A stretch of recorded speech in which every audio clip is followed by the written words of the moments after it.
We're going to take a journey inside of a gay church to see what it is like.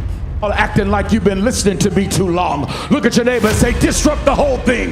Burn it down, baby. Burn it down, burn it down, burn it down, burn it down. Clap your hands if you understand what I'm saying. You're not really prophetic until you burn the whole damn thing down. But let's talk about it here at All Things Theology. Cue my theme music. All things theology, all things theology. We chop it up properly without an apology. Gotta give that theology to God, hallowed be, cause this is how we do it at All Things Theology. Well, yo, grace and peace. Welcome back to an episode of All Things Theology, where this is your host, K-Dub. Today, we're going to be looking at how a church service of a gay church. Yes, we're going to be walking inside of a gay church just to see, hey, is the theology biblical? I mean, I think we've already exposed the, that it's not by the label of gay church. Again, that's not a phrase that I put upon them, although it is true.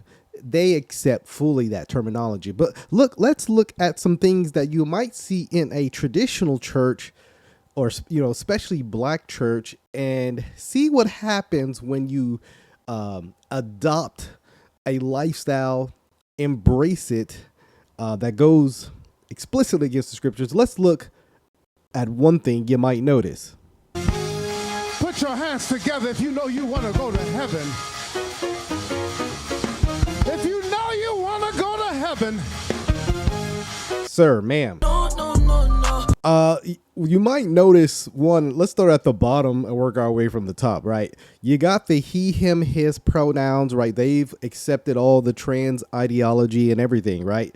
And so you got to identify yourself by your pronouns because you get to self-identify as whatever you want. I mean, it could easily have said she, her, right? All that, right? If he wanted it to, if he just felt differently about himself. That's just the ridiculousness of this. And you might notice the just extreme, just out blasphemous statement of first gentleman.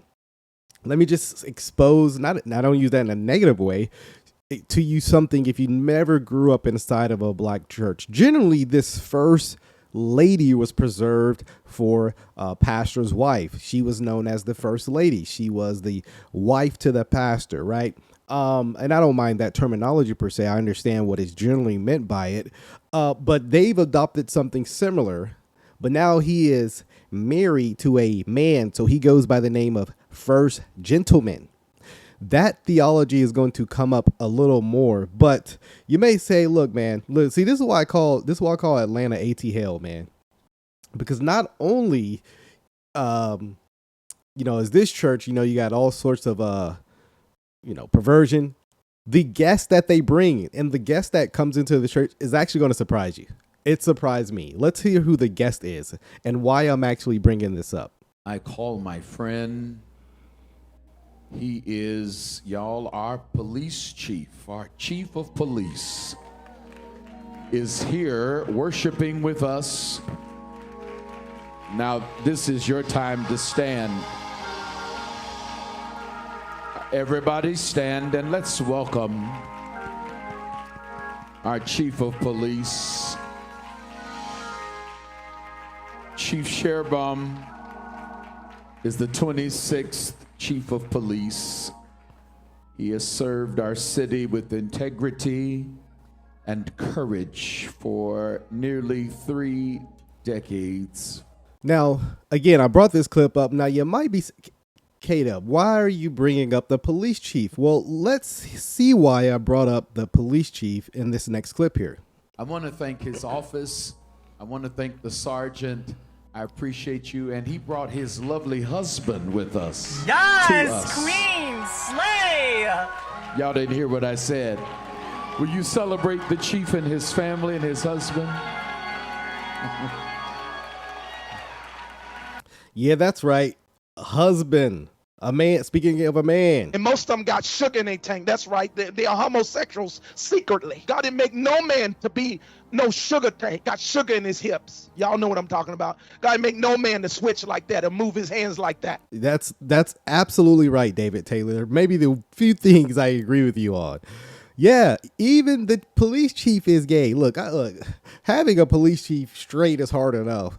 Having one that's gay, I mean, I could imagine.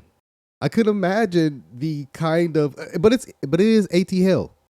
It is AT Hill. Well, let's get into, okay, you see some of the worship, the announcements, the introduction. Let's actually listen to some of the sermon. Actually, I'm going to play lengthy parts of the sermon, about 7 minutes, so you can see the theology and what I actually call just rants inside of a gay church.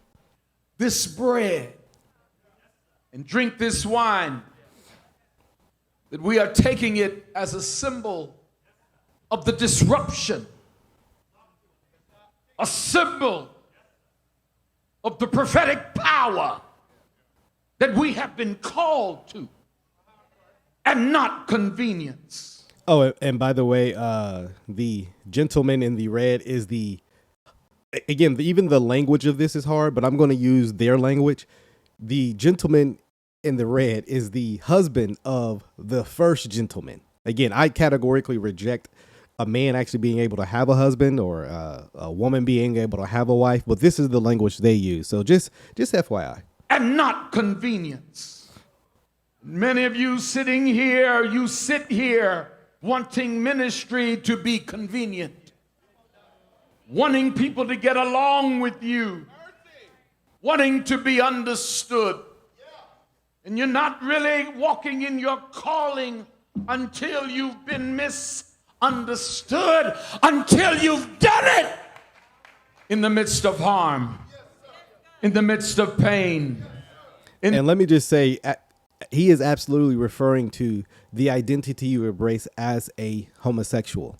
So, you're being misunderstood as a homosexual. And it becomes the center of the sermons around the church. We've looked at numerous sermons from this so-called church, and that is the message generally every Sunday. It's rooted in their identity that the scriptures actually don't embrace. Again, I'm not saying you should harm people because they believe this, but they call harm any disagreement. Persecution is preaching, those outdated texts like Romans chapter 1. You know what I'm saying? In the midst of rejection, when everybody has turned their back on you. We started this church, by the way, when an entire city thought that First G and I, because really at the core it was about First G.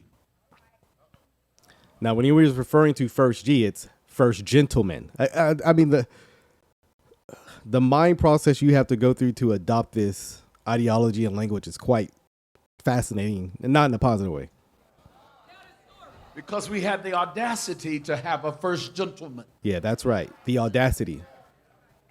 And the phenomenology of having a first gentleman is about disrupting the door to their closets. And so you're going to hear a lot of this, by the way. You got to stop doing that. You got to stop doing that. You're going to hear a lot of this theology of being a disruptor, disruption, right? It kind of reminds me of the Black Lives Matter movement, which is rooted in Marxism, being a disruptor. I would actually argue the Bible does not just call you to be a disruptor. If what you meant is just tearing down all those norms of what the Bible teaches, right? Because that's clearly what he's talking about. He's trying to be a disruptive to those, what do you say, the doors of the closet, right? And so you're out in the open with it. Yeah. Unfortunately, there are a lot of people who are in the closet about it, and right. But he wants to embrace who you really are. That's the, spoken word of what's really going on behind here. I think he would actually agree with what I'm saying. When you dare to be who God called you to be, you're putting a mirror on a door that people don't want to see themselves. Y'all not talking to me. I'm talking good and you don't hear what I'm saying. Slap your neighbor and say, be disruptive. Get your hands off I said, slap your neighbor. You just looked at, put push them and tap 5 people and say, be disruptive. Disrupt systems, disrupt institutions, disrupt platforms, disrupt comfort, disrupt convenience. Y'all acting like you've been listening to me too long. Look at your neighbor and say, disrupt the whole thing.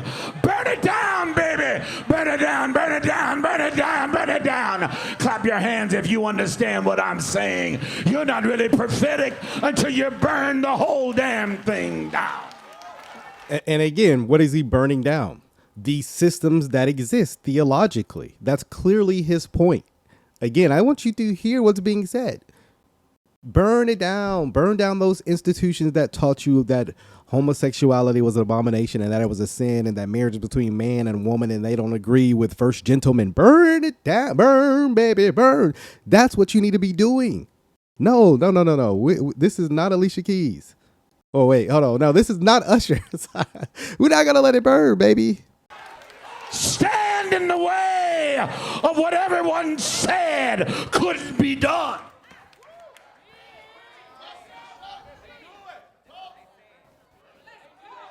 How dare some of you act like you're wonderful and phenomenal and fantastic. You haven't done anything.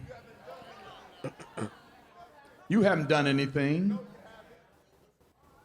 Some of you right here in this room, you're upset with a pastor or a leader, or a pastor's upset with you.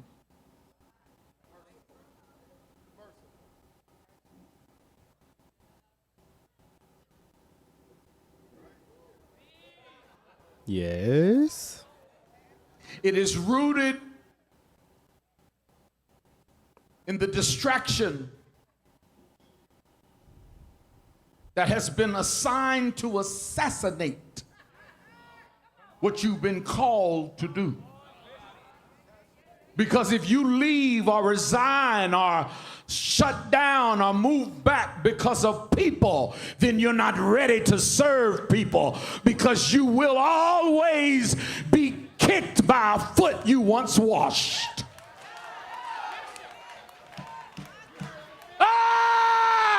Tell your neighbor, you will be kicked by a foot you once washed.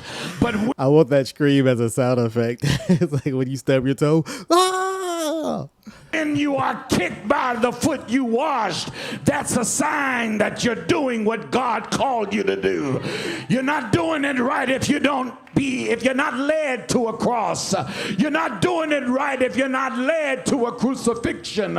You're not doing it right until they talk about you. Preach me down, church. You're not doing it right until you're criticized. You're not doing it right until you're maligned. You're not doing it right until people walk away from you. And remember, what does this all have to do with? This church being a first gentleman church. And he's going to be a little more explicit here in a second. But I just want you to hear, what scripture is this man coming from? I have no clue. I mean, this was a 7 to 8 minute rant on no scripture. And let me actually be fair, because at the end he tries to use a scriptural justification. We're going to see how he views himself as some kind of biblical patriarch. We'll look at that, but let's keep listening. You're not doing it right until people say something is wrong with you. I'm trying to tell you to gird up your loins. That's what I'm really trying to say.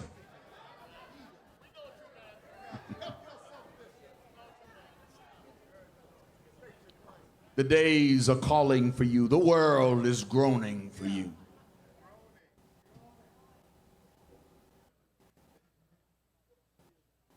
My one fear as your pastor,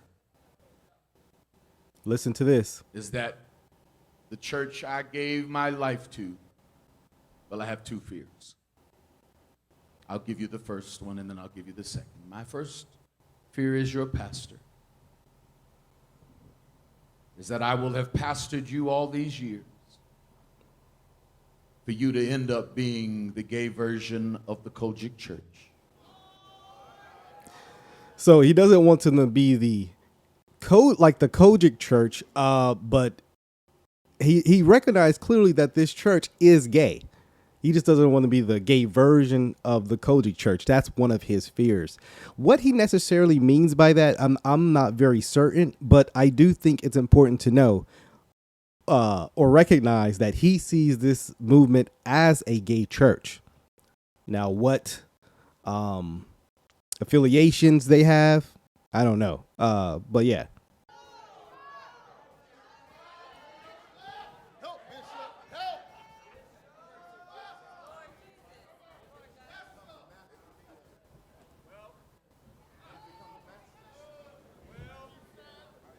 I wonder, will we morph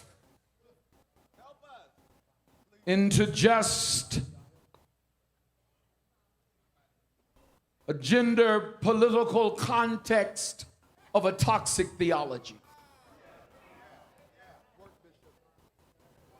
I'm saying what I'm saying.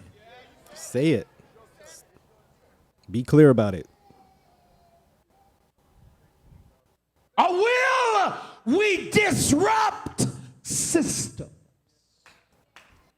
Okay, so I think I understand what the gay version of the Kojic church. They don't just want to be in there hooping, hollering, and saying things like this. Yes, Queen, slay! They actually want to do something about it. They want to disrupt the systems and go out into the world and be the societal change that you go out and accept this stuff. I think that's more what he means by just the gay version of the Kojic church. Shots fired at the Kojic church, right? My other fear is my own personal fear. My fear is that I'll lead you through 40 years of wilderness. You all make me so mad I don't speak to the thing that I was called to speak to it. And I put that in there to show you how he views himself. You know, he obviously views this one as them going through some wilderness experience. One, I think that's problematic because for reasons why, because he's not Moses. He's not but I've seen a lot of homosexual leaders kind of use that theology of being led in an exodus. What they're trying to articulate is we're being led out of homophobic preaching and ideology into a free expression of who we want to be. And that is generally how they view themselves in this passage. Again, I want you to just see inside of a gay church so that you can be familiar if you have to address the theology. And let me just say, much of the church is like that every week. I mean, if you listen to one gay sermon, you've listened to them all, unfortunately. Yo, thank you for watching another video. Let me know what you think in the comment section. Let's talk about it below. As always, like this video, subscribe to the channel if you're not. And as always, till the next time, grace and peace.